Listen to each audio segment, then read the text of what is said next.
सुरासुरैर्वन्दितपादपद्मम् लोके जरारुभयमृत्युनाशनं दातारमीशं विविधौषधीनां शङ्खं चक्रं जलौकां दधतं मृतघटं चारुदोर्भिश्चतुर्भिः सूक्ष्मस्वच्छातिरुद्यं शुकपरिविलसन् मौलिमम्भोजनेत्रं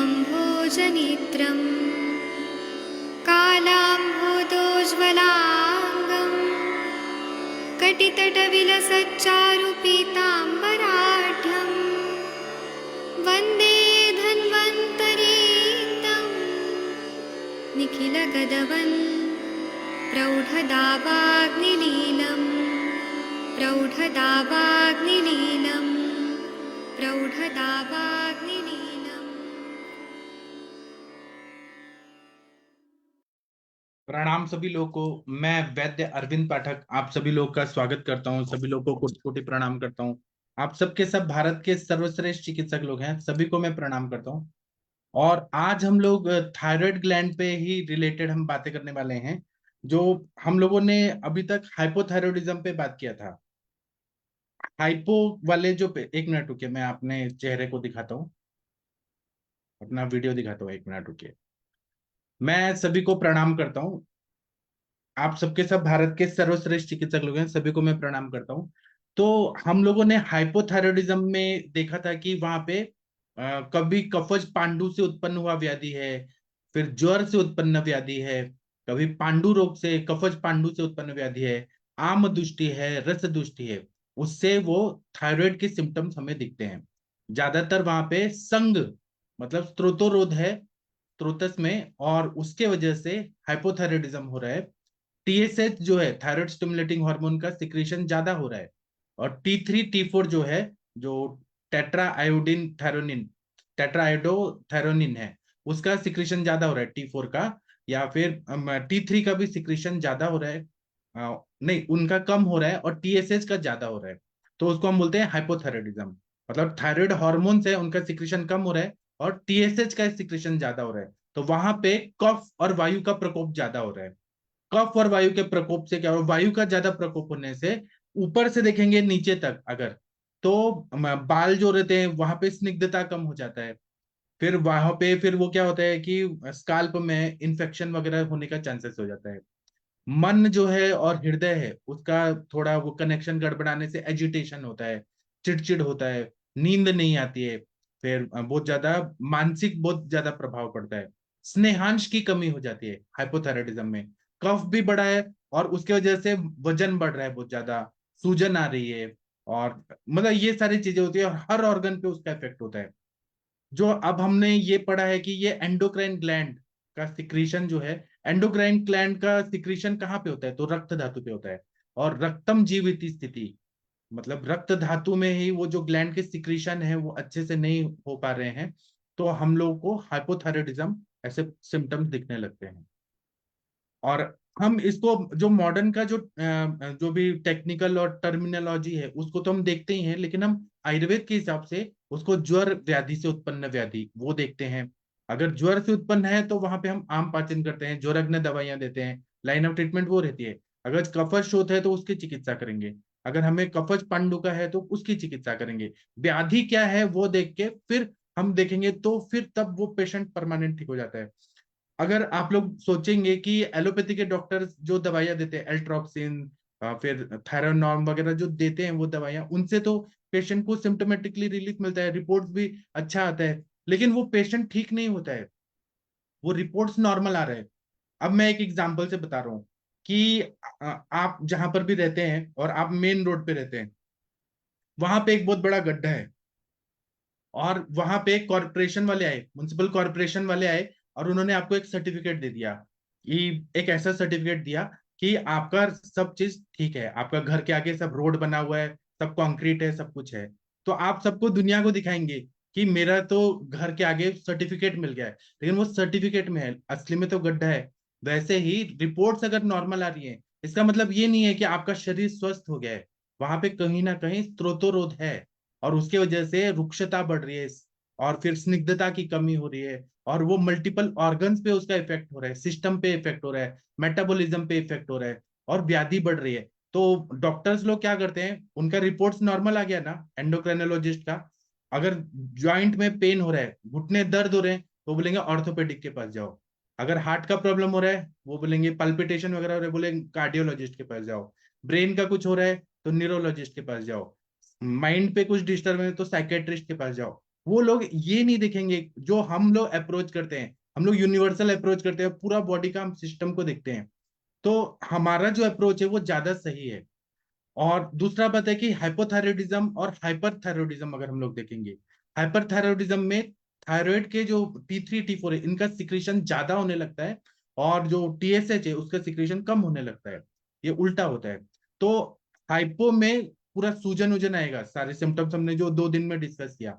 तो 80% लोगों को हाइपोथायरॉयडिज्म आज के जमाने में हो रहा है, और 20% लोगों को हाइपरथायरॉयडिज्म हो रहा है। यहाँ पे पित्तवात की संप्राप्ति रहती है हाइपरथायरॉयडिज्म में, और हाइपो में कफ और वायु की संप्राप्ति रहती है। दोनों में थोड़ा डिफरेंस है। हाइपो के पेशेंट ज्यादा मिलते हैं, और स्त्रियों में माता बहनों का अगर हम लोग एनालिसिस करें तो 80% थायराइड के पेशेंट, अगर हमने 1000 निकाले या 1 लाख निकाले, 80% लेडीज को होता है ये प्रॉब्लम, और 20% पुरुषों को होता है थायराइड के प्रॉब्लम।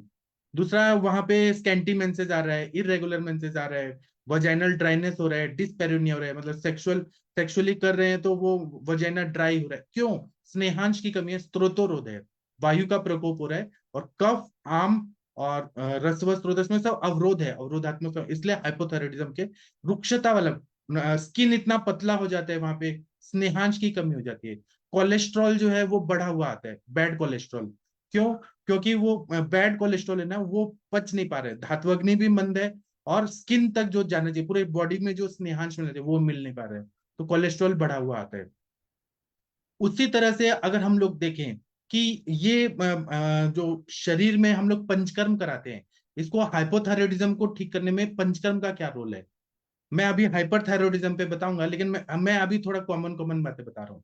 तो अगर आपने एक ऐसा सोचा कि ब्लड में ही सारे हार्मोन सीक्रेट हो रहे हैं, एक एग्जांपल लेके हम लोग देखते हैं कि अगर चीनी का आपने चाशनी बनाया उबाल के, उसमें और आप चीनी डालेंगे तो वो नहीं घुलेगा। तो आपको क्या करना पड़ेगा, चाशनी को डाइल्यूट करिए, या चीनी का प्रमाण कम करिए। अगर चाशनी बना रहे हैं या मीठा ऐसे घोल बना रहे हैं, तो एक लेवल तक उसमें चीनी डिजोल्व नहीं होती है।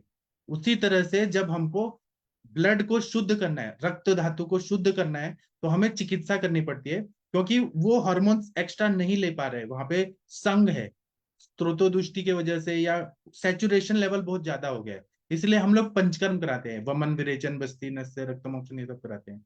रक्त की शुद्धि कर दिया तो वो बॉडी क्लीन हो जाती है, और हॉर्मोन्स का सिक्रीशन भी अच्छे से होने लगता है। तो इस ये एक चीज है। और हम लोग जो जैसे कि एक एग्जांपल से मैं बता रहा हूँ कि रक्त की शुद्धि करना है तो हम किस तरह से देखें। तो कुछ विटामिन होते हैं जो वाटर सोल्यूबल होते हैं, कुछ विटामिन होते हैं जो फैट सोल्यूबल होते हैं। अगर आपके हाथ को मिट्टी लग गया, आप पानी डालेंगे, धो देंगे तो वो साफ हो जाएगा। लेकिन जैसे पेंट लग गया, ऑयल पेंट लग गया, तो आप उसको पानी से धोएंगे तो वो नहीं निकलेगा। उसके लिए टर्पेंटाइल ऑयल या केरोसिन या कुछ ऐसी चीजें चाहिए जो फैट सोल्यूबल है, उससे ही वो धोएंगे तो वो साफ होगा। तो आयुर्वेद में जब हम सिद्ध घृत देते हैं वमन और विरेचन के पहले, या फिर हम सिद्ध तेल देते हैं, तो जो वहां पे फैट सोल्यूबल चीजें होती हैं, उसको ब्लड से हमें शुद्ध करना है या बॉडी से क्लीन करना है, तो हमें सिद्ध घृत देते हैं। और फिर या फिर कोलेस्ट्रॉल बढ़ा हुआ है, तो हम उसी तरह का एक मीडियम देते हैं। तो वो देने के बाद वो छुट छुट के निकलता है, स्नेहन और स्वेदन करके फिर हम शोधन कराते हैं, वो निकल जाता है, बॉडी का क्लींजिंग हो जाता है। तो ये कॉन्सेप्ट बहुत ही इंपॉर्टेंट है। ये एलोपैथी साइंस में नहीं है कि आप घृत पिला के वमन करा रहे हैं, विरेचन करा रहे हैं, क्योंकि फैट सोल्यूबल चीजों के लिए उनके पास है ही नहीं, वो परमानेंट इलाज ही नहीं है। दूसरा बात है कि एक हम लोग चिकित्सा करते हैं कि व्याधि प्रत्यनिक, और एक कुछ मतलब पूरा होल करते हैं। तो जैसे कोई पेड़ है, उसको कीड़ा लग गया है, तो हम जब तक जो जड़ का जो मूल है वहां कीड़ा लगा है, उसका हम चिकित्सा नहीं करेंगे। और पेड़ पौधे के मतलब पत्ते उत्तों में कीड़े का वो आ रहा है, पत्ते झड़ रहे हैं, उसकी चिकित्सा करेंगे। तो वो भी करना जरूरी है, पत्तों की भी चिकित्सा, डाली का भी चिकित्सा करना जरूरी है, लेकिन मूल की चिकित्सा करना ज्यादा जरूरी है। तो जो हम पंचकर्म करते हैं, शोधन करते हैं, शमन करते हैं, अग्नि बढ़ाते हैं, अग्नि जो मंद हो गए उसको बढ़ाते हैं, धातु अग्नि अच्छा करते हैं, दोषों को बैलेंस करते हैं, ये मूल चिकित्सा है। और जो लाक्षणिक चिकित्सा या व्याधि प्रतिनिक चिकित्सा है वो पत्तों की चिकित्सा इस तरह से होता है। दूसरा बात है कि तो इसीलिए हम लोग शोधन शमन तो करना ही चाहिए। और हम जो हमारे सर का जो फॉर्मूला है, वचा पुनर्नवा गुरुचि सत्वर जंगली प्याज की रस्सी भावना, वो भी देना जरूरी है। एक साइड से हमें रिपोर्ट्स को भी नॉर्मल करना है, तभी पेशेंट को विश्वास होगा।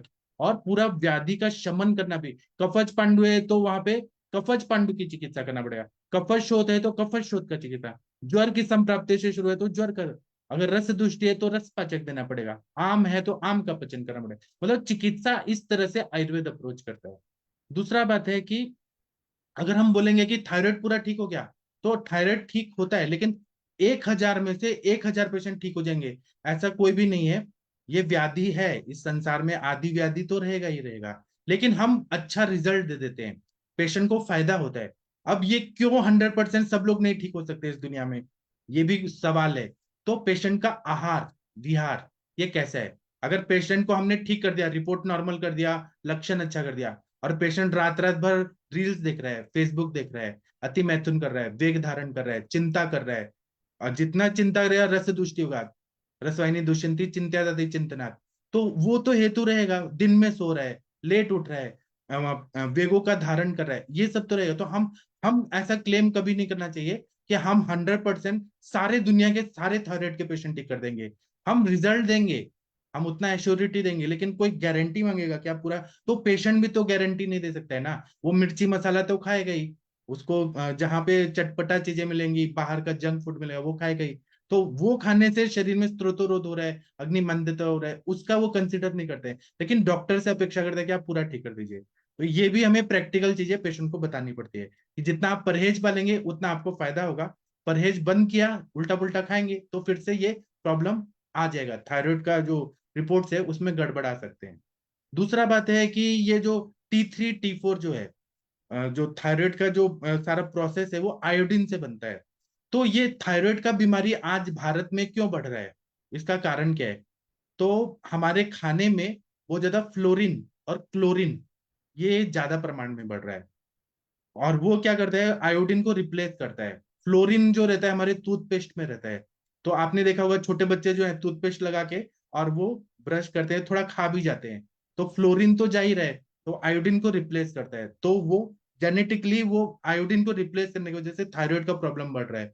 दूसरा, हम लोग ब्रश कर रहे हैं, ब्रश करने के बाद थोड़ा तो लार के द्वारा सलाइवा से अंदर जाता ही है शरीर में, सबलिंगुअली जाता है, तो फ्लोरीन जो है जो टूथपेस्ट में दिया जा रहा है वो भी एक कारण है थायराइड की बीमारी बढ़ने का। सबको सब व्याधि होगा ऐसा नहीं है, लेकिन वो होने का एक कारण है। दूसरा, पानी जो आज हम पी रहे हैं वो क्लोरीनेटेड वाटर रहता है, क्योंकि वो जंतुओं को नाश करना है, इसीलिए क्लोरीनेटेड वाटर पी रहे हैं। तो क्लोरीन हमारे बॉडी में कहीं ना कहीं जा रहा है, तो क्लोरीन जो है वो आयोडीन को रिप्लेस करेगा, और उससे भी ये थायराइड की बीमारियां बढ़ रही हैं, इसको भी हमें देखना चाहिए। और दूसरा बात है कि कुछ ऐसी चीजें होती हैं जिसके वजह से थायराइड की बीमारी हो रही है, जैसे कि फूल गोभी है, फूल गोभी खाना यह सबसे खतरनाक है, जिससे मतलब ये थायराइड की बीमारी बढ़ती है। पत्ता गोभी जो रहता है वो बंद गोभी बोलते हैं, उससे भी बढ़ता है। फिर सोआ का साग खाना, मेथी खाना, ये सब जो रहता है ये थायराइड बढ़ाता है, तो ये सब चीजें हमें बंद करना है। दूसरा, आहार विहार हमें पेशेंट का ठीक करना है। और अभी हम लोग ना थायराइड हाइपर थायराइडिज्म पे थोड़ा बात करते हैं। मैं और भी बताऊंगा पांच भौतिक के हिसाब से ये थायराइड का क्या है सिग्निफिकेंस, वो भी मैं अभी बताऊंगा थोड़ी देर के बाद। चलिए मैं आप लोग को स्क्रीन पे कुछ दिखाता हूँ, मैंने अभी कॉमन कॉमन बातें किया है, आप लोग भी अपना अपना अनुभव यहाँ पे शेयर कर सकते हैं।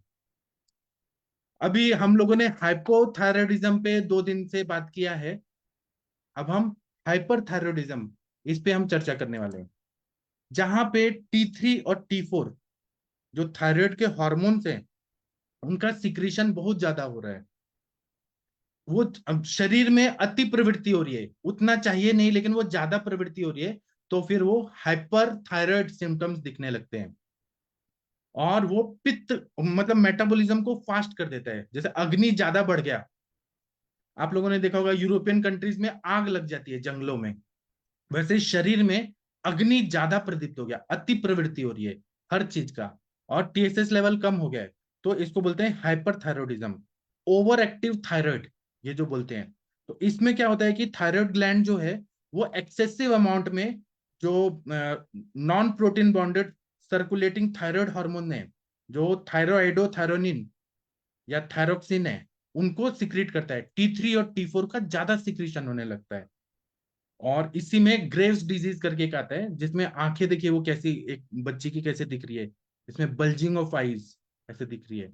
तो इसको हम ग्रेव्स डिजीज भी बोल सकते हैं। और फिर ये हाइपरथायरॉयडिज्म रहता है।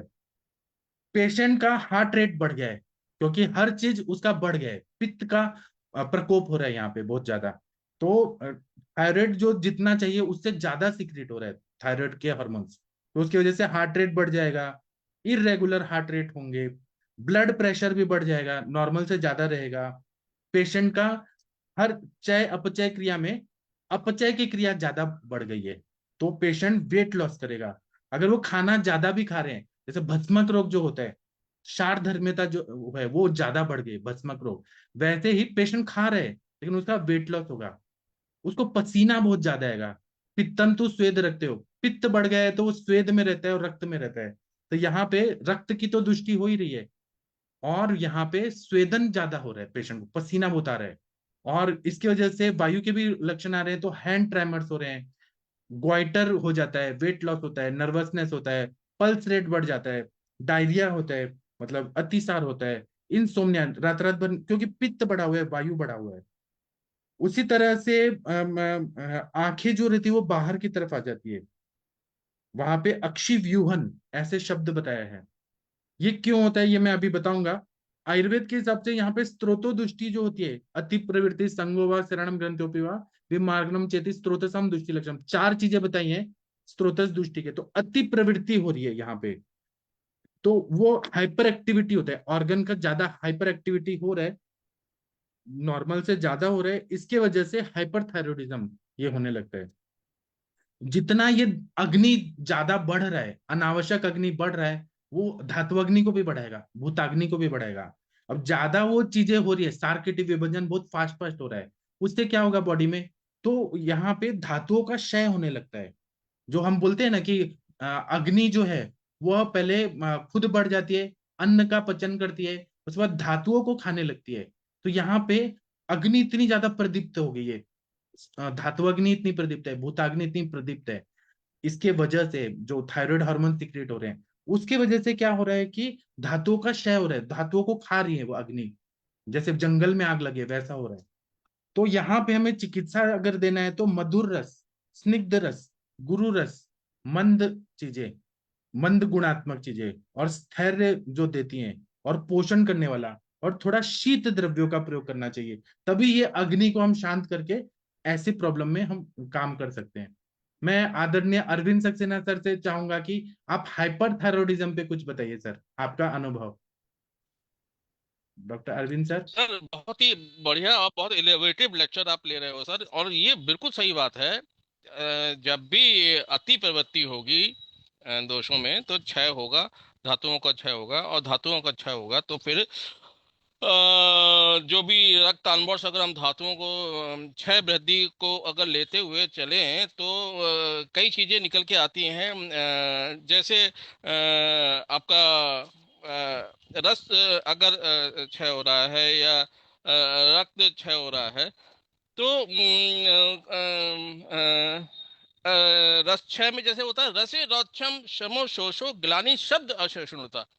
अब अगर यहाँ पे जो क्षय हो रहा है तो जो धातु क्षय हो रहा है, धातु पाक हो रहा है, उसकी वजह से रोशता आ जाती है, थकान सी रहती है, और इस तरीके से जो टैकीकार्डिया मिलता है, पैल्पिटेशन मिलता है, शरीर गलना शुरू हो जाता है।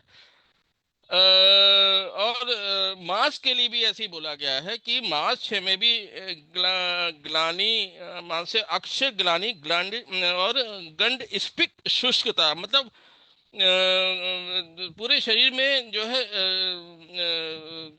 शुष्कता आ जाती है, मतलब फिर वही सिम्टम आ रहा है कि ड्राइनेस आ रही है, पेशेंट पतला होता जा रहा है।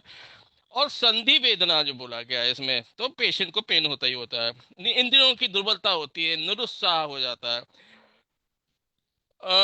मास 6 में भी जो है ग्लानि मिलती है, अक्ष अक्ष ग्लानि ग्लानि गंड स्फिक शुष्कता, उसमें भी संधि वेदना है। और साथ में गंड और कमर में और में जो है शुष्कता, मतलब फिर वही धातु है। तो जो भी अति प्रवृत्ति जब होती है तो अति प्रवृत्ति तभी होती है जब अग्नि तीक्ष्ण होती है। तो इसके मतलब ज्वर जो है मतलब तीक्ष्णता उष्णता, पित्त की उष्णता तीक्ष्णता बढ़ी हुई है।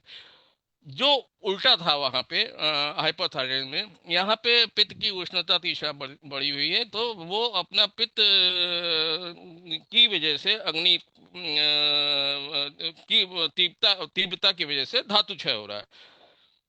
और कई चीजें जैसे मज्जा जो है भी जैसे मिल रहा है, तो असपना मज्जानी शौशिर हम तिमिर दर्शनम, तो चक्कर आता है पेशेंट को,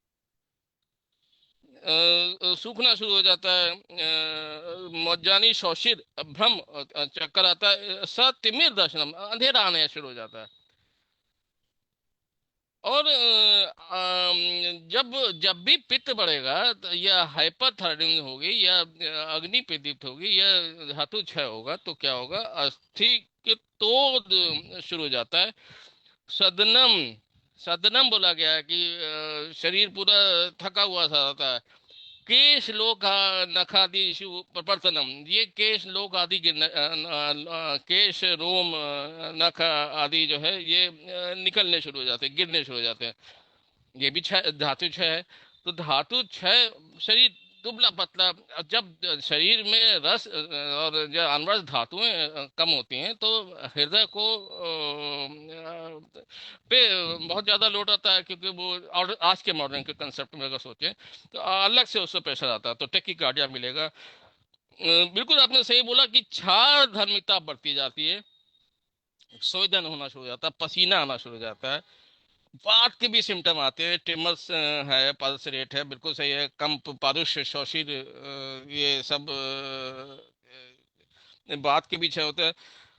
और अंग साध जो बोलता है, मतलब शरीर में टूटन सी, थकान सी, और अल्प भाषित हितम, ये भी बात वृद्धि के होते हैं।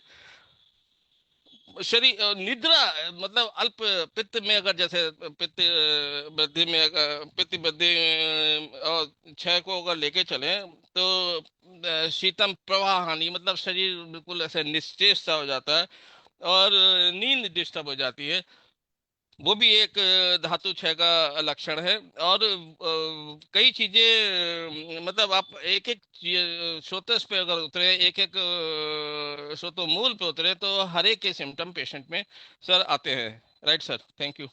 और क्या है ना कि जब अग्नि का हम बार बार कॉन्सेप्ट करते हैं कि काय चिकित्सा मतलब अग्नि को बढ़ाना, आम का पचन करना, ये अग्नि जो है ये अगर ज्यादा बढ़ गया तब भी नुकसान करती है शरीर में। ये जो थायराइड हार्मोन ज्यादा सिक्रीट हो रहा है ना, तो मेटाबॉलिज्म को इस तरह से लेके जाती है कि अपचय की क्रिया ज्यादा हो रही है, सब चीजों को स्पीड आ जाती है, सब चीज का जल्दी जल्दी।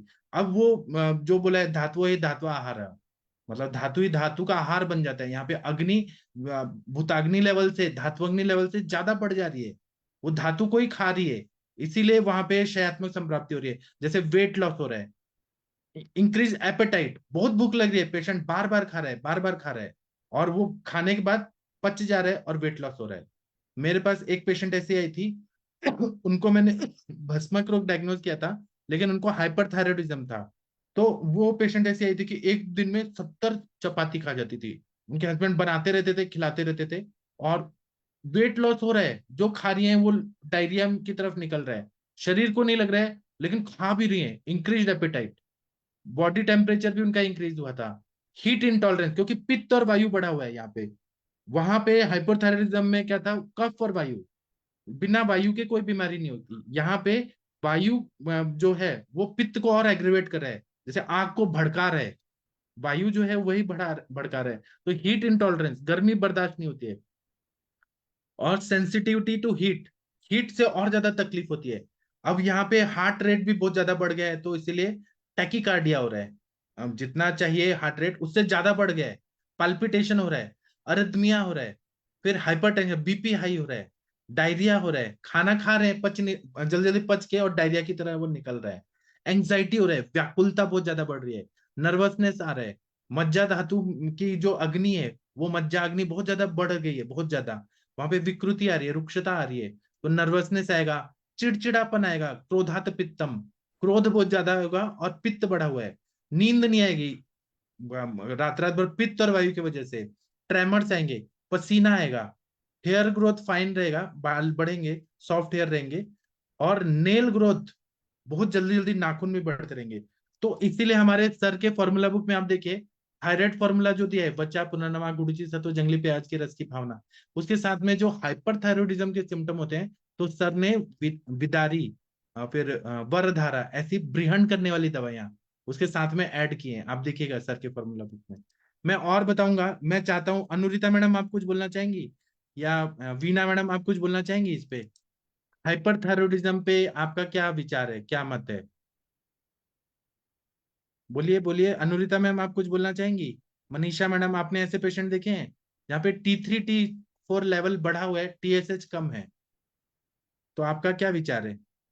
मनीषा मैडम, ये तो मैं बताऊंगा, आप लोग कुछ बोलना चाहते हैं? शशि मैडम आप कुछ बोलना चाहेंगी तो बोलिए प्लीज।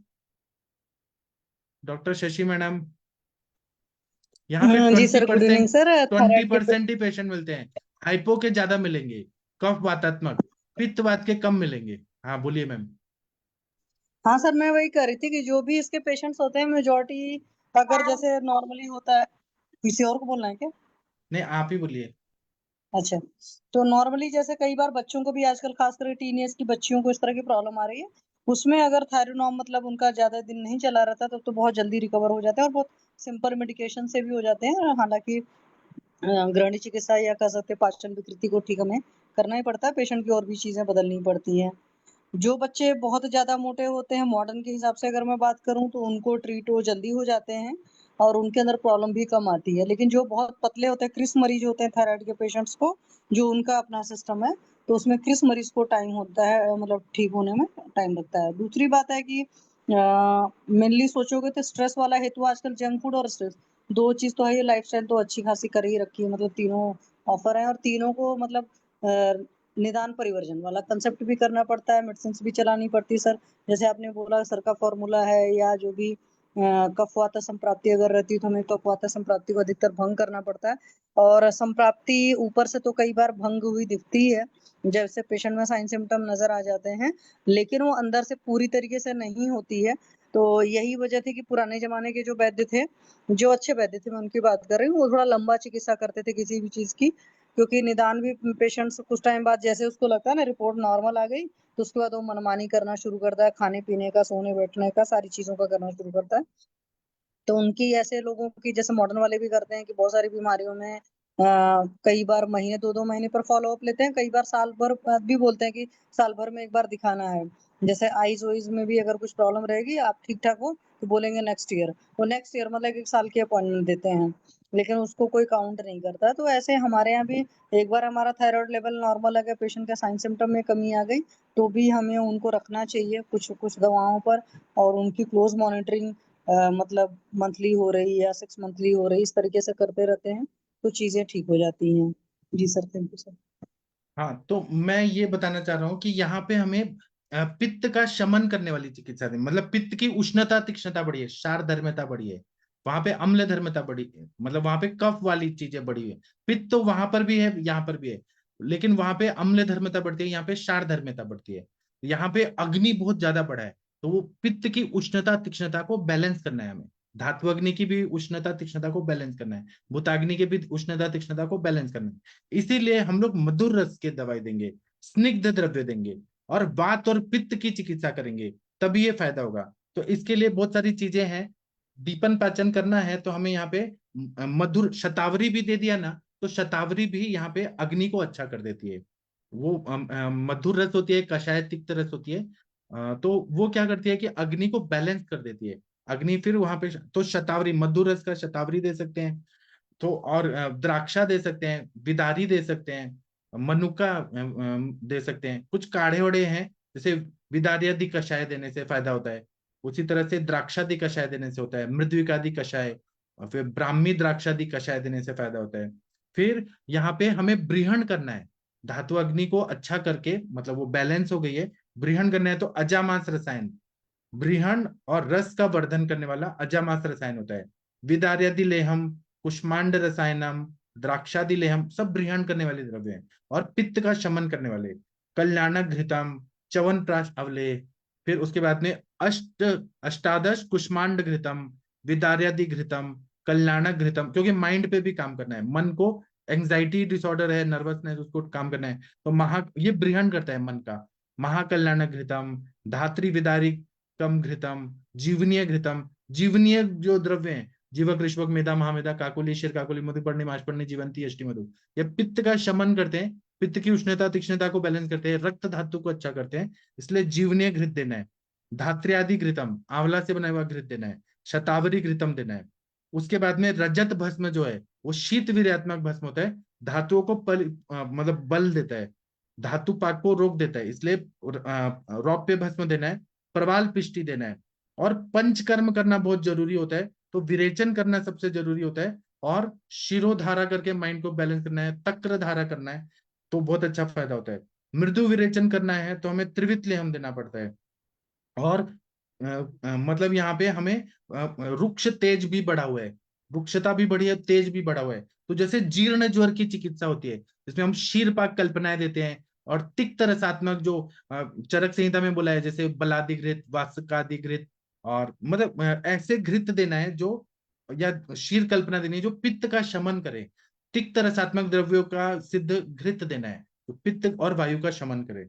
उसके बाद में यापना बस्ती देते हैं, जैसे कि हम लोग तिक्तक शीर बस्ती दे रहे हैं, और उसमें हम लोग मासरस डाल के दे रहे हैं, घृत डाल के दे रहे हैं, तो शीर यापना बस्ती देते हैं। विदारी गण के सिद्ध शीर की बस्ती देते हैं। लघु पंचमल गण के सिद्ध शीर बस्ती देते हैं। फिर उसके बाद में नस्य देते हैं, माइंड पे काम करना है तो वहां पे शीत वीर्यात्मक शीर बला तेल का, आवर्ती तेल का नस्य देते हैं।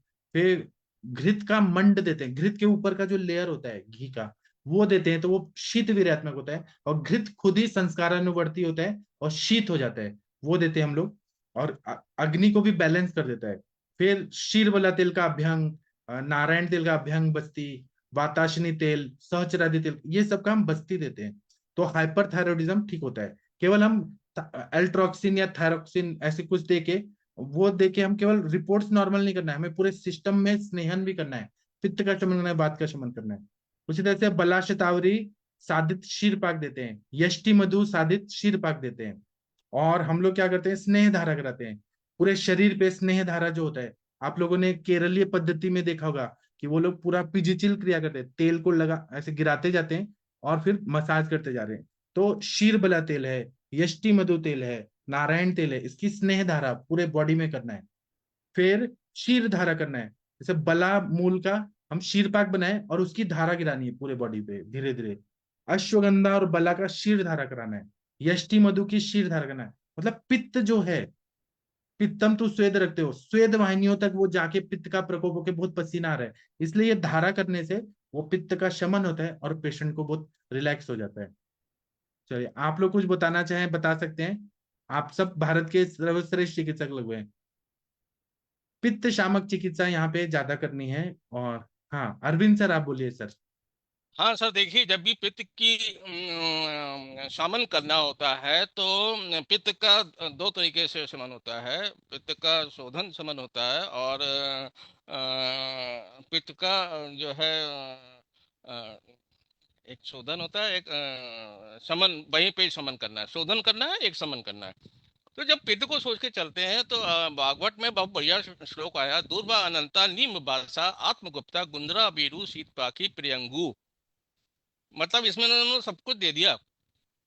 दूर्वा अनंत मूल, दूर्वा अनंत नीम, वासा, कौज आत्मगुप्ता, गुंद्रा, अभिरू, शीत, शतावरी, शीतपाकी, प्रियंगु, प्रियंगवादी गण की हम लोग बस्ती वगैरह, प्रियंगवादी गण की बस्ती दी जाती है। शतावरी घृत है, बासा घृत है। कुष्मांड रसायन तो आपने बोला ही है। द्राक्षादि लेयम है, क्योंकि आपका पित्त का शोधन भी करना है। पित्त उठ कहाँ से रहा है? पित्त तो अमाशय से उठता है, पचमाना से, द्वितीय वस्त्रपाक से उठ रहा है, लेकिन इफेक्ट तो उसका जो है ऊर्ध्व हो रहा है, तो फिर ब्रेन पे जा रहा है, तो टेंशन बड़ी रहती है। धातु पाक यहाँ पे भी आ रहा है। कल्याणक गुलम है, च्यवन प्राश आप दे सकते हो। विद्यालयादि तो आपने सबसे बोलिए, कल्याणक घृत दिया जा सकता है इसमें। जीवनीय आपने बोला कि जीवनीय हम लोग इस तरीके के जब भी ग्रहण या पोषण करना होता है, स्थिर स्थिरता बढ़ाने वाली दवाइयां हैं, तो मधुर, स्निग्ध और स्थिरता बढ़ाने वाली, और जो पोषक जो है दवाइयां हैं, वो उससे इसका ग्रहण किया जाता है, क्योंकि अग्नि प्रदीप्त है, अग्नि तीक्ष्ण है। और वो भी अग्नि कौन सी अग्नि है? वो पूरे शरीर की जठराग्नि है, धात्वाग्नि। जठराग्नि भी इसके साथ साथ, धात्वाग्नि के साथ साथ पंचभूताग्नि भी जो है बहुत तीव्र हो रही है। तो जब भी अग्नि प्रदीप्त होगी, तो ऑनवर्ड सारी धातुओं का फ्रॉम कोष से लेके शाखा तक सारी धातुओं का क्षय करती जा रही है। एक्सोथर्मिया मिल रहा है, क्योंकि आंखें बाहर की तरफ निकल आती हैं, जैसे आपने ग्रेव डिजीज बोला। शरीर लीन थीन हो जाता है, पसीना स्वेट बहुत ज्यादा निकलता है। सारे वीकनेस के सिम्टम, पल्पिटेशन, घबराहट, बेचैनी रहती है। मतलब ऐसा शरीर दूर से दिखाई पड़ता है, जो आंखें उभरी हुई है और शरीर दुबला पतला। तो वहां पे उन्होंने पोषण के लिए उन्होंने कहा कि मधुर, स्निग्ध और स्थिरता बढ़ाने वाली जो है दवाइयां के लिए के रूप में घृत आप दे सकते हो। फल सर्पी तक बोला गया है, फल घृत वगैरह ही बोला गया है। और वर्गो वीतरादि जो बोला गया है, उसमें वर्गो वीतरादि हंति बात घात रुझान, मतलब वात को भी शमन करना है, पित्त को भी शमन करना है, और ग्रहण करना है, पोषण करना है। स्निग्ध शीत दवाइयां देनी है, तो इस तरीके से पेशेंट को आराम मिलता है। Right sir? हाँ, और मैं ये मैं सोचता हूँ, सर मतलब मेरा पढ़ाई, हाँ बोलिए बोलिए मैम, फिर मैं बोलूंगा। यस सर, एक्चुअली अपने इंडिया में इसका प्रिवलेंस बहुत कम है, लेकिन ग्रेव्स डिसीज करके इस डिसीज को काफी कंट्रीज में जो भी है वी सी द केसेस। सबसे मेन चीज इसके कैरेक्टरिस्टिक्स और अपने सारी चीज ले लिए होंगे, लेकिन बेसिकली इसमें पेशेंट, आपने जैसे बताया कि वात पित्त, तो एक पर्टिकुलरली हाइपर एक्टिविटी इसका बहुत क्लासिकल साइन है कि इसमें पेशेंट का मूड इतना जल्दी स्विंग होता है, बल्जिंग आइज रहती है। सबसे मेन चीज इसमें मूड स्विंग्स, और ये इसका सीधा संबंध पिट्यूटरी की सिक्रीशंस के साथ में है। मैनी अ टाइम पिट्यूटरी का कभी कभी जिसे बोलते हैं कि हाइपरट्रोफिड, या फिर कभी जो ट्यूमर है, that is also very much responsible for over active thyroid. हमारे आयुर्वेद के अलावा हाइपोथायरॉइडिज्म या हाइपरथायरॉइडिज्म, ओवर एक्टिव, इसमें many a time there is thyroiditis किसी वजह से, जो भी है थायराइड जो हमारा ग्रंथि है उसके वजह, there are over active thyroid nodules also sir, जो थायराइड ग्लैंड के लिए ओवर एक्टिव के लिए, इंक्रीज सिक्रीशन के लिए कारणीभूत रहते हैं। और दूसरी चीज सबसे मेन, इसको ऑटो इम्यून डिसीज करके कैटेगरी में डाला गया है हाइपरथायरॉइडिज्म को, because it simulates the thyroid in a very wrong way, जो एक्सेसिव हार्मोन निकलते हैं, जिसकी वजह से मतलब या तो आयोडीन इनटेक या फिर बाकी की पिट्यूटरी ट्यूमर्स वगैरह बहुत रेयर कंडीशन रहती है, लेकिन there are many medications also sir जो थायराइड को रॉन्गली स्टिमुलेट करती है। अर्ली साइंस में आपको मूड स्विंग, डिफिकल्टी, मेन उनका नींद अच्छे से नहीं लगना, टायर्डनेस, वीकनेस, सेंसिटिविटी, ये सारा चीज, स्वेलिंग वगैरह तो रहता ही है सर, लेकिन उसके साथ में इसके लॉन्ग टर्म जो चीजें हैं, दे आर एक्चुअली जो ग्रेव डिसीज करके बोला गया है, तो they are very serious this thing also, क्योंकि उसके जो प्रोग्नोसिस है हाइपर है। मतलब एक बार हाइपोथायरॉइडिज्म के साथ में पेशेंट, हम कुछ भी करके एक्टिवली ये कर सकते हैं, लेकिन कंट्रोल कर सकते हैं या उसको नॉर्मल लाइफ में ला सकते हैं, लेकिन if it is lump of nodular thyroid अगर है, मेरे पास में 3 से 4 नोड्यूल वाला थायराइड था, जो विदाउट ऑपरेटिव हमने ये किया था। कांचनार इसमें बहुत अच्छा चलाया था, बहुत अच्छा रिजल्ट देता है। और प्लस उसके बाकी की जो आपने ट्रीटमेंट बताई, उसमें पंचकर्मा, देन रोहिणी, जो आपने बताया कि पूरा गन यूज करना, खास करके शतावरी, अश्वगंधा, देन जो हमारा सुवर्णकल्प, ये बहुत अच्छा रिजल्ट देता है सर, क्योंकि बेसिकली पेशेंट नर्वस सिस्टम के ऊपर भी उसका बहुत बुरी तरह से ये रहता है, मतलब बहुत जल्दी पूरा असर गिर जाता है। इरेगुलर हार्ट बीट या अरिथमिया, ये कंडीशन जब भी आपको कभी केस आती है तो उसको कभी भी आप without checking T3 T4 TSH आपने छोड़ना नहीं चाहिए, क्योंकि many a time irregular heart beat या अरिथमिया जिसे बोलते हैं, उसमें यू कैन सी हाइपरथायरॉयडिज्म। एक कमाइडोरान करके मेडिकेशन है सर, जो यूज किया जाता है, और उसके अब्यूज से भी काफी जगह पे मैंने ऐसी कुछ प्रॉब्लम देखी कि सर इसमें डबल विजन या डिप्लोपिया करके कंडीशन दिखता है बल्जिंग आइज के साथ में, एंड प्रीमेच्योर बर्थ मिसकैरेजेस, ये बहुत गायनेकोलॉजिकल मतलब मुश्किल से कंसीव तो हो जाते हैं, लेकिन कंसीव होने के बाद प्री एक्लैम्शिया के साथ में प्रीमेच्योर बर्थ और मिसकैरेजेस, ये भी चीजें दिखती है। थ्रेटनिंग एबॉर्शंस दिखते हैं, देन सडन लाइफ थ्रेटनिंग, मतलब बहुत ज्यादा इरिटेबिलिटी रहती है पेशेंट में। तो ये सारी चीजों में नस्य मानव की चिकित्सा, देन स्ट्रेस फ्री रहना, नस्य के साथ में रेगुलर योगा, दीर्घासन, दीर्घ श्वसन और दीर्घ प्राणायाम, ये करना बहुत ज्यादा जरूरी है। और हमारा विशुद्धि चक्र करके है, जो चक्र हमारे गलगत या हमारे थायराइड की ग्रंथि के पीछे रहता है, और वहां पे राधा कृष्ण का स्थान है। तो जिन लोगों का अब्यूजिंग है या माल प्रैक्टिस ऑफ लैंग्वेज है, या बहुत जल्दी दूसरे को दुखाना है शब्दों से, ऐसी अगर कोई कृति रहती है तो एक क्षमस्व करके राधा कृष्ण का वो ये कर सकते हैं थोड़ा सा, और दे कैन सी दैट कि उनके इस चक्र पे अगर विशुद्धि चक्र पे काम होता है, स्टिमुलेशन होता है, तो then also you get a very good control on to thyroid secretions. तो ये मुझे पर्सनली बताना था। और मुझे तो ये कहना है कि हमें ना हाइपरथायरॉयडिज्म लेके पेशेंट आ रहे हैं, रिपोर्ट्स लेके आ रहे हैं हाँ कि पित्त के सिम्टम हाँ है, वेट लॉस है, सब कुछ।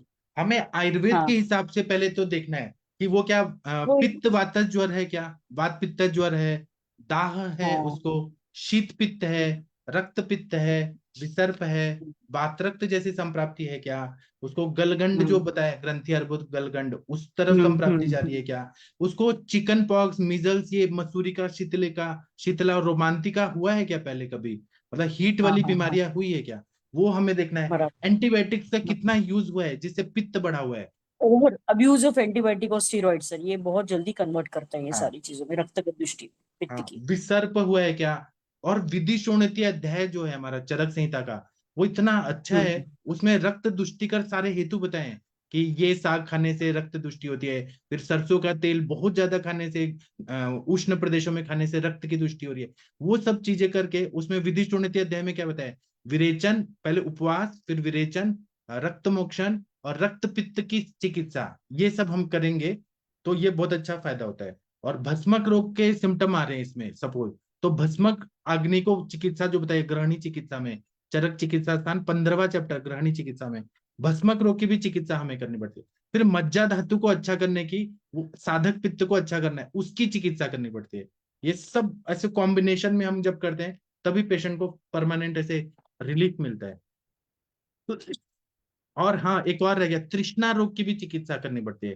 तृष्णा भी वात पित्त से बढ़ता है ऐसा, और तृष्णा निरोधस दाह, ऐसे भी सिम्टम इसमें दिखते हैं। चलिए, आप लोग कुछ बोलना चाहेंगे, मनीषा मैडम, वीना मैडम, आप प्लीज कुछ बोलिए इस टॉपिक पे। वीना मैंने मैडम। एक भी पेशेंट आज तक देखा नहीं है, उसकी वजह से मैं कुछ नहीं बोल लेकिन रही है। लेकिन ठीक है, आपको एक आइडिया तो आया ना कि अभी हाइपरथायरॉयडिज्म। हाँ हाँ, अभी तो आपने जो बोल दिया कि तृष्णा रोग की, भस्मक रोग की और पित्तवर्धन की, अभी डॉक्टर अनुरिता जी ने भी बहुत अच्छा कहा। उन्होंने पेशेंट देखे हैं, तो मैंने भी देखे लीवर हैं, पे भी हम मैंने भी देखे हैं, मैंने भस्मक रोग करके ऐसे आए थे लेकिन वो कोई कंट्रोल नहीं कर पा रहा था, तो मैंने भी उसका भस्मक रोग की चिकित्सा किया, दाह की चिकित्सा किया। वो करते करते मुझे करते करते फिर 6 महीना लग गया, फिर ठीक हो गए।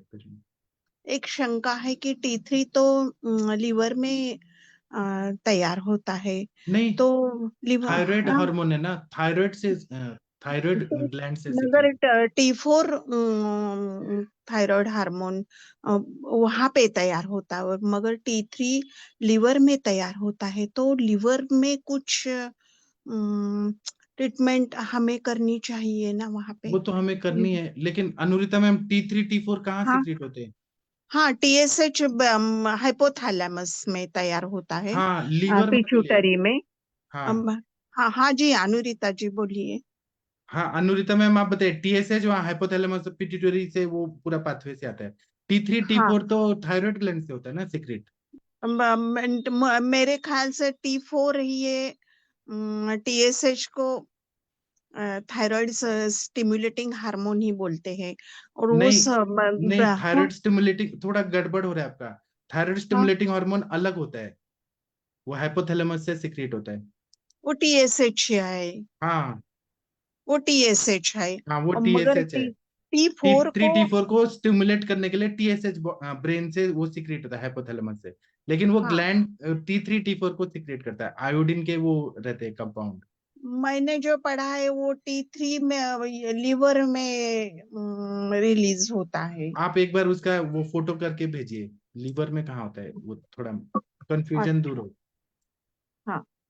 ठीक है, तो आप ये बताइए, आपको ऐसे क्या समझ आया ये सब चीज से? पित्त। सर हाँ मैडम, बताइए।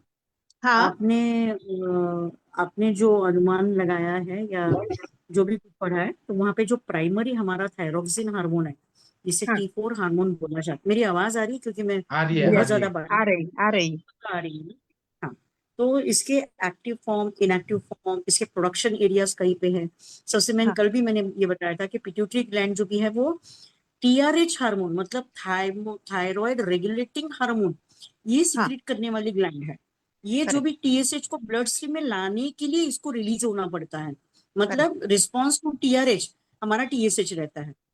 और यस जो हमारा मेन हाइपोथैलेमस है, ये हमारा TRH सिक्रेट करता है, पिट्यूटरी हमारा TSH सिक्रेट करता है। यस और यस। T3 और T4 ये जो थायराइड के अंदर ही ग्लैंड है मैडम, इसके लिए इनडायरेक्टली हमारा लिवर कारणीभूत है, बट दे हाँ, are produced by conversion of T4 and T4 T3 T3, particularly हाँ into liver also and kidney हाँ, आल्सो। सिर्फ यस लिवर नहीं है, हाँ, they are having conversion into liver and kidneys also.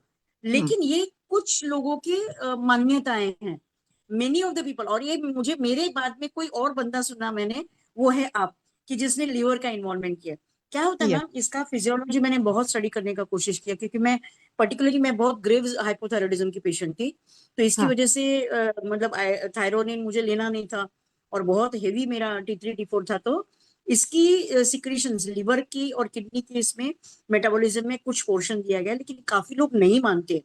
लेकिन पर्टिकुलरली आप ये समझ लीजिए कि जो हमारे प्राइमरी T3 और T4 मतलब ट्राई आयोडोथायरोनिन, ये जो हार्मोन है, थायरोक्सिन हार्मोन, ये दो हाँ हार्मोन एक्टिविटी के लिए लगते हैं, हमारी सारी जो भी मेटाबॉलिज्म है उसके लिए हाँ, लगते हैं। लेकिन इनके कन्वर्जन के लिए मतलब T3 T4 कन्वर्जन के लिए बॉडी के अदर पार्ट्स में लिवर एंड किडनी का भी रोल है। ये इन्वॉल्व, कुछ हाँ लोग मानते हैं, कुछ लोग नहीं मानते। Otherwise level of T3 T4 ये हमारे ब्लड में एक जिसे बोलते एक फीडबैक होता है, जो हाइपोथैलेमस एंड पिट्यूटरी का रेगुलेटिंग हार्मोन तक जाता है, फिर रिलीज ऑफ हाँ TRH होता है, TRH के हाँ बाद में TSH रिलीज होगा इसमें हाँ हाइपोथैलेमस में। उसके बाद में हमारे स्टेबल हार्मोन्स जो कि हमारे सोर्स के लिए, हमारे सारी एक्टिविटी के लिए जरूरी होते हैं, तो ये सीक्रेट होते हैं। मेन चीज क्या है ना मैम, ये हम्म, सारी चीजों पे मैंने ये करके देखा है कि जिन लोगों का लिवर बहुत ज्यादा वीक है, जिन लोगों का स्ट्रेस हाँ लेवल ज्यादा वीक है, तो अभी हाँ जैसे अब मेरा रिसर्च की ही वर्कशॉप चल रहे, तो ये कंपैरेटिव स्टडी मैं जल्दी ही करूंगी, और I will be taking very much Arvind sir का भी मैं बहुत सर खाने वाली हूँ, क्योंकि मुझे ये सारे रिसर्चेस कंप्लीट करने, क्योंकि बहुत गंदी आदत है हमें, हम सब कुछ करते हैं, रिजल्ट भी देते हैं, लेकिन सामने प्रेजेंट नहीं करते हैं।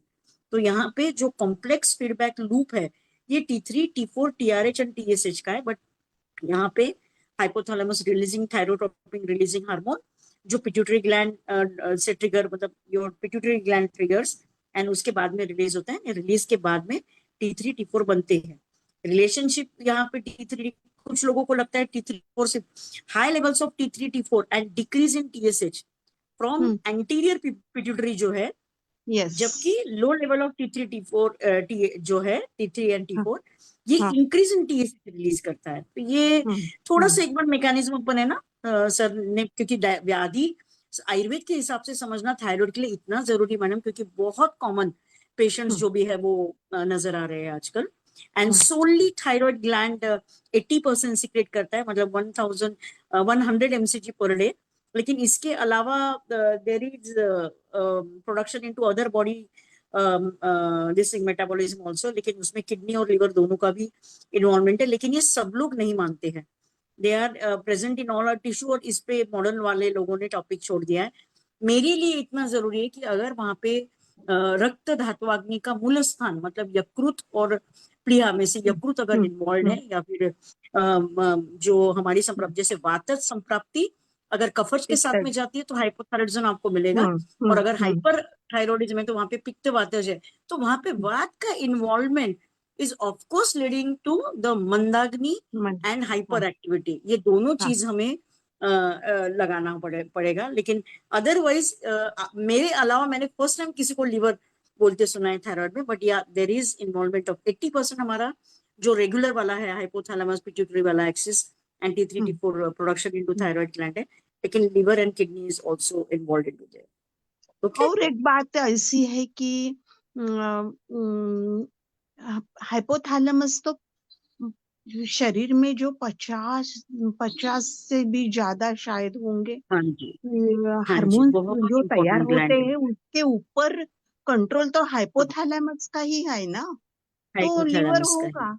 हाँ ही। मैडम एक्चुअली एक बात बताऊं, हाँ अगर वैसे बोला जाए, क्यों जैसे नासाई शीर्षोद्वारम बोला गया ना, इस हाँ एक लैंग्वेज में एक्चुअली आयुर्वेद ने सारी संप्राप्तियों को कैसे कंट्रोल करना है बताया। और ये मैं जब तक साल भर मैंने 20 to 30 ml नस्य अरविंद सर के पास में लेने के बाद में शायद मतलब मैंने ये इस साल में मैं करूंगी, I have increase with my activity in my patients my जो भी है, जबकि आई वाज टोटली बेडरिडन, मेरा लंबर स्पॉन्डिलाइसिस और ये, तो मेरी एक्टिविटीज, मेरा स्टेमिना, मेरी जो भी ये सारी इम्यूनिटी है वो बढ़ी है उसके बाद में। मतलब आई थिंक पिछले 2 साल में मेरे मेरे नस्से भी बंद है, बस्ती भी बंद है, क्योंकि I am handling 2 colleges, I am into Mumbai, बहुत गंदा रूटीन है मुंबई का, और इस रूटीन में मुझे मेरे प्राणायाम और योगा ने बहुत हेल्प किया है। तो that's the reason what I believe is that हम मॉडर्न का एटियोपैथोजेनेसिस जानने की बजाय we should have always the basic knowledge of modern, because people they take the treatment of modern and then they come. लेकिन Ayurveda is great because in सारे symptoms से free कराना, thyroid में थायराइड कंट्रोलिंग कराना, दूसरा उसके साथ में बेबी हेल्दी कराना, जो रिपीटेड एबॉर्शन है उसमें थायराइड का जो रोल है उसके ऊपर का कंट्रोल, या स्टेंटिमेंसिस के ऊपर, ये सिर्फ एंड सिर्फ ओनली आयुर्वेद कर सकता है। एंड दैट्स द रीजन जो हमारे इसमें अनुक्ति व्याधि करके चरकोक्त बताए गए हैं, उसमें हम आयुर्वेद के हिसाब से थायराइड का ये करेंगे। लेकिन आई बिलीव दैट कि it may be hypothyroid, it may be hypothyroid, I feel nasya should be the line of treatment along with deepan pachan and मात kaphaja and vata pitta samprapti. But thank you very much ma'am, आपने जो आपका स्टडी बहुत अच्छा है, I always listen to you and I really appreciate about your patience and how you deal with the cases in the Ayurveda. Thank you नहीं, हम तो sir से ही सीखे पूरा। वेरी और थैंक अगर यू। आप ऐसे बोलेंगे हाइपोथैलेमस, फिर पिट्यूटरी ग्लैंड, लेकिन हमारा आयुर्वेद ऐसा बोलता है कि पूरे शरीर में रस धातु, रक्त धातु, मांस धातु, मेद धातु, अस्थि धातु, मज्जा धातु, शुक्र धातु, पूरे शरीर में है, सारे धातु का सर्कुलेशन सब जगह है। तो उन्होंने बोला है हाइपोथैलेमस सीक्रेट कर रहा है, ये कर रहा है, वो कर रहा है। हम लोग रक्त धातु सब, रक्तम जीव इति स्थिति ऐसे बोल रहे हैं, तो वो भी हमें सोचना चाहिए, रक्त की अग्नि। सर, हाँ, उनको ये पता चला हाइपोथैलेमस पिट्यूटरी सीक्रेट करता है उसके बाद, लेकिन उसका सॉल्यूशन क्या दे पाते? नहीं कुछ दे नहीं, पाते सर, कुछ नहीं। इंसोम्निया तक को रिकवर नहीं कर पाते। इसलिए हाँ, आयुर्वेद इज ग्रेट।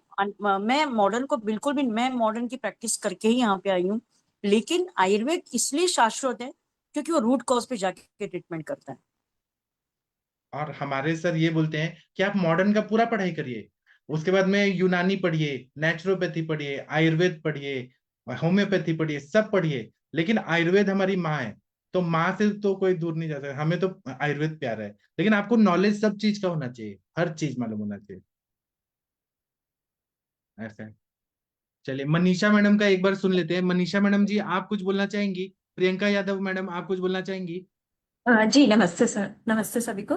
सर एक चीज मैं पूछना चाह रही थी कि इसमें जैसे भस्मक रोग से अगर हमने इसे कंपेयर किया है तो भस्मक रोग में अपामार्क तंडुल के बारे में बताया गया है कि अपामार्क तंडुल खाने से भस्मक रोग में बहुत ज्यादा फायदा होता है। तो ये अपामार्क बीज जो भी मिलते हैं तो ये हम क्या उनके डाइट में शामिल कर सकते हैं?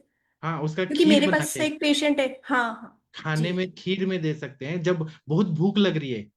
यहाँ हाँ पे हाँ इंक्रीज सर। एपेटाइट हो रहा है हाँ हाइपर सर। थायराइडिज्म में, तो हम दे हाँ हाँ। सकते हैं। महिषी तो का सर दूध इसमें देने के लिए एक, बोला है। जी हाँ जी सर, और एक और चीज इसमें जैसे भूख बहुत लग रही है तो वो खा रहा है पेशेंट, तो उसको खाने देना चाहिए या फिर उसको खाने रोकना देना, चाहिए? अगर नहीं देंगे तो और उसका वीकनेस आएगा, फिर वो तो चक्कर आके उस टाइम बेहोश पे रहेगा। उसको अपन ये अपामार्क तंडुल वाली खीर खाने के लिए बोल खीर सकते खाने हैं? को देना है, भैंस का दूध देना है मैक्सिमम, मीठी हम्म। चीजें देना है, मिठाइयाँ देनी है खाने के लिए, गुरु और स्निग्ध और मधुर रस। और मोम जो होता है, जिससे ये बनता है, मधुमक्खी का छत्ता बनता है, हाँ हाँ वो हाँ। खाने के लिए दें तो वो गुरु होता है, मधुर रस होता है, उससे उसका एपेटाइट बैलेंस हो जाता है। ऐसा नहीं ठीक है है कि सर। उसमें अपने आप भस्मक रोग है और आप चित्रकादि वटी देंगे, लशु नदी दीपन पाचन के द्रव्य दें, ऐसा नहीं है। वहां पे ऑलरेडी हम्म अग्नि प्रदीप्त है, बहुत ज्यादा आग लगी हुई है, वहां पे दीपन हम्म। पाचन नहीं देना है। जी सर। जी। Thank you sir. और सर इसी आपके पर भस्मक रोग के बारे में पक्का बताइएगा सर पेशेंट को, क्योंकि मैंने भस्मक सुना है, मैं तो आपको अप्रोच नहीं नंबर किया। भी दे देता हूँ, आप बात भी कर सकते हैं। उनको नहीं इतना नहीं नहीं डेंजरस सर, मुझे भस्मक रोग था, इतना था कि उन्होंने फिर बाद में ये कराया, बेरेटिक सर्जरी कराया कि हमको भूख क्यों लग रही है। कोई बोले साइकेट्रिक की, वेरी रॉन्ग। ये लोग बोलो, बेरेटिक सर्जरी कराने के बाद भी उनकी भूख शांत नहीं हुई। और बाद में पता चला कि डायग्नोसिस उनका हाइपरथायरॉइडिज्म था, ऐसा था। ऐसे मैंने, पीरियडिक मैं सर्जरी आपको करके नंबर अपनी दे दूंगा, लाइफ आप ही कम बात करूँ? करके देखिए, पूरा पूरा नहीं नहीं सर, मुझे स्ट्रक्चर। वो इंटरेस्ट है जानने में कि कैसे भस्मक कैसे आप डायग्नोसिस करके कैसे मिलते हैं कैसे पेशेंट। पेशेंट जो होते हैं ना, वो 70 100 रोटी खा जाते हैं, और फिर विरेचन, मतलब अतिसार होके निकल भी जाते हैं, बॉडी को लगता नहीं है उसमें। कैसे इतना खाते हैं, कोई बोलता है कि भूत प्रेत का बाधा हो गया है, तो वो ओझा लोग होते हैं ना, उनसे झाड़ फूक करते हैं कि ये भूत आ गया और सब खा जा रहा है, लेकिन वो भस्मक रोग होता है। इतना भूख लगती है ना, इतना भूख लगती है, वो पेशेंट ना रो रही थी कि मेरा पति ना इतना खाना बनाते हैं, 70 80 100 रोटियां बना लेते हैं और मैं खाते जाती हूँ, खाते जाती, राक्षस की तरह। मनीषा मैडम, आप बताइए प्लीज।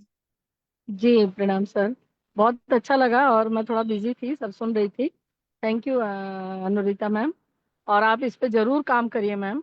मेरे बहुत से पेशेंट हैं जो बिल्कुल स्टेबल हैं, जिसको बोला गया है कि कभी ठीक नहीं होता है, और थायराइड तो आपको ऑल लाइफ मेडिसिन लेना ही पड़ेगा। जो क्विक मेडिसिन दे देते हैं ना 50 mg 100 mg, वो सबसे ज्यादा मैडम पहले नुकसानदायक। बंद करा दीजिए, वो पहले बंद जी करा दीजिए, जी, कुछ नहीं वो बहुत बिगड़ता है। नुकसानदेह है मैम, नहीं तुरंत नहीं चला बहुत पाती हूँ, नुकसान धीरे करती धीरे है। आप विड्रॉल कराती हूँ। जी या कुछ लोग जो डरते हैं ना, पहले मैं उनको बता दूं, डरे सिर्फ ये जी कि उसके वाइटल्स कहीं पे खराब तो नहीं हो रहा। वाइटल्स मतलब हार्ट के ऊपर रेट बढ़ रहा है, या फिर जी ब्रेन के ऊपर सप्लाई कम हो रहा है, या ब्लड प्रेशर बढ़ रहा है, तभी आप उस चीज का करिए। लेकिन अगर आप आयुर्वेद अच्छा सोर्स से उसको जी ट्रीट करते जी, हैं तो बिल्कुल भी मत डरिए। क्योंकि थायराइड आप देखिए ना अभी फिलहाल कितना बढ़ रहा है, कोई फैमिली बहुत हिस्ट्री नहीं है बहुत तब भी बढ़ रहा बहुत। है। इसका हमें हर हर हर संबंध इसका 10 स्ट्रेस। में मेरे को 4 पेशेंट मिल रहे हैं अभी, मेरे को जितनी भी लेडीज आती हैं। थायराइड का है, 50 mg लेती हूँ, 100 mg लेती हूँ। क्यों लेते हो? मैं तो 18 साल से ले रही हूँ, मैं तो 10 साल से ले रही हूँ। ओ माय गॉड, तो फिर उससे क्या हुआ? फिर बाद में वो इको स्प्रिंट तक चले आ रहे हैं, वो रेट उनका, वो सब कुछ भी सबसाइड नहीं हो रहा है, कुछ भी नहीं। मैडम साइकोलॉजिकल बन जाते हैं, वो गोली नहीं दी तो मुझे ठीक, क्योंकि उनका तो ये, पल्पिटेशन रहता है हाँ हाँ एक्चुअली मैम, उनको। इसमें इसीलिए मैं कह रही हूँ, रिक्वेस्ट करेंगे इस पे जरूर काम करिए, और सभी लोग पूरी टीम मिलके काम करें। और मैं खुद भी मेरा था एक बार प्रीमेनोपॉजल डिसऑर्डर थे, तो उसमें बहुत सारी चीजें थी और सारे सिम्टम्स थे। और मेरे बहुत बड़े बड़े बाल, मतलब नी तक, घुटने तक, वो सारे गिरने लगे। तब मैं बहुत ज्यादा स्ट्रेस में थी। मैडम मैं इसके बाद पूरी फिर गंजी मैं हो गई खुद थी, कंट्रोल की, और आप आयुर्वेद में, और नस से भी करने अच्छी लग चिकित्सा गई। है। नीरू बस्ती नस्य। जी जी, वातज और नस से। कफज में आप यदि ये कवलग्रह गंडूस के साथ में इसको देते हैं तो भी रिकवरी है। पित्तल तो बहुत ही अच्छा है, हमारे हाथ में ही है उसका, आयुर्वेद में ही है। तो मैम आज तक मुझे एक भी मेडिसिन नहीं लेना पड़ा, और अंडर 4 और 5 के बीच में ही रहता है, बहुत ज़्यादा स्ट्रेस में रही तो भी। और मेरा पेन रहता था, मैं बिल्कुल 2 किलोमीटर भी नहीं चल पाती थी, बहुत मुश्किल जाता था। और आज मैं चलती भी हूँ, रनिंग भी करती हूँ, और क्लाइंबिंग भी करती हूँ, मैं सब जगह चलती हूँ, इवन मैं डांस परफॉर्मेंस तक सब में किया है मैंने। और ओवरऑल जो 20 एज की हैं उनसे भी बेस्ट मैंने प्रेजेंटेशन दिया। तो ये सारी चीजें इम्यूनिटी आई हमको आयुर्वेद से आई मैम। और फ्रीली रहे कि डिप्रेशन में नहीं रहे, और ये नहीं कि आपको ये लेना है, इको स्क्रीन भी मेरे को डॉक्टरों ने बोला कि ये भी लेना है, ये भी लेना है, बहुत सारी चीजें, एंजियोग्राफी कराना। मतलब इतना हम लोग जब इतने जानकार, इतना फंस जाते हैं, उलझ जाते हैं, तो नॉर्मल पेशेंट की क्या कंडीशन बनती है मैम, उनको फिर लेकर के हमको आयुर्वेद में फिर डिपेंड करना कितना कठिन काम होता है। और ये लाइलाज नहीं है, और ये रिकवर है। यंग लड़की है, उसको 25 था, और मैंने सर का फार्मूला का दिया मेडिसिन, कवलग्रा गंडूस कराया मैंने, विरेचन कराया और नस से दिया मैम। उसको 1 मंथ में 8 आ गया उसका PSH। इतना कारगर है औषधि हमारा। जी जी मैम, तो सॉरी मैं थोड़ा सा मार्केट में हूँ तो नहीं अभी बोल हम पा रही हूँ। इस टॉपिक पे थैंक और यू आप लोग चर्चा चाहते हैं तो वीना मैडम आप और चाहती हैं क्या पंचभौतिक के हिसाब से? तो हम ये कंटिन्यू करें, नहीं तो दूसरा टॉपिक आप बताइए। नहीं, पंचभौतिक का करिए ना तो ये विषय पूरा क्लोज हो जाएगा। हाँ, मतलब इस पे हम और कल बात करेंगे, और चिकित्सा पे बात करेंगे हम, क्योंकि ये बहुत मतलब अभी क्या है ना, सर इंडिया पांच जो है। भौतिक में ये ना कि थोड़ा इजी रहेगा और थोड़ा कॉस्ट हाँ भी कम रहेगा, पेशेंट को सहूलियत रहेगी उसमें। हाँ, जी और हमारे वैद्य लोग को भी पंचभौतिक चिकित्सा का थोड़ा जी, मिल जाएगा। Thank you. क्या है ना कि इंडिया जो है ना अभी थायराइड की बीमारियों का कैपिटल बनने वाला है कुछ दिनों में। इतने ज्यादा थायराइड के पेशेंट होंगे ना, डायबिटीज के पेशेंट, बीपी के पेशेंट और थायराइड के पेशेंट इतने ज्यादा बढ़ जाएंगे अभी कुछ सालों में, क्योंकि सब चीज चेंज हो रहा है, तो फिर यही हो रहा है सब। चलिए जी मैं, सर, आपका जो वो एक फॉर्मूला आप जमदग्नि सर का बताते हैं सर, उसके बारे में भी मुझे डिटेल्स चाहिए थे, वो किस तरह से देते हैं और सारा कुछ भी चलिए वो हम कल प्लीज आप बात करेंगे, डिस्कस कि करें। अभी जी अभी जी हाँ टाइम हो सर, गया है ना। हाँ हाँ अभी सर, वो टाइम हो गया है। आगे डिस्कस करते हैं जी। हाँ थैंक यू। ठीक है, थैंक यू आपका। चलिए अभी हम ना हम रात को 9 बजे मिलते हैं, फिर क्लिनिकल संभाषा करेंगे। मैं आप लोगों से एक बात बताना चाहता हूँ, कल मुनमुन जी एक पेशेंट लाए थे, आप लोग को याद है? वो पेशेंट को बहुत ज्यादा स्वेलिंग था, आज भी आने वाली है। उन्होंने शोथक दवाइयां दिया, लेकिन उनका हेतु सेवन बंद नहीं हुआ। तो फिर पेशेंट क्या कंप्लेन कर रही थी कि कुछ फायदा नहीं हुआ। ऐसे आपके पास भी आएंगे, तो मूल व्याधि क्या है और संप्राप्ति क्या है, आप हेतु नहीं निकाल रहे, संप्राप्ति नहीं भंग कर रहे हैं, और शोथ की दवाई दे रहे, तो ऐसे नहीं पेशेंट ठीक होते हैं। आज वो पेशेंट आएंगे, आप लोग देखिए, और हम मुनमुन जी से पूछेंगे क्या क्या दवाई दिया और रिजल्ट नहीं आ रहा, तो क्यों नहीं आ रहा वो भी हम आज डायग्नोस करेंगे। ठीक है, तो हम 9 बजे मिलते हैं। ठीक है, मैं अभी सेशन बंद कर रहा हूँ। थैंक यू, प्रणाम सभी लोगों को।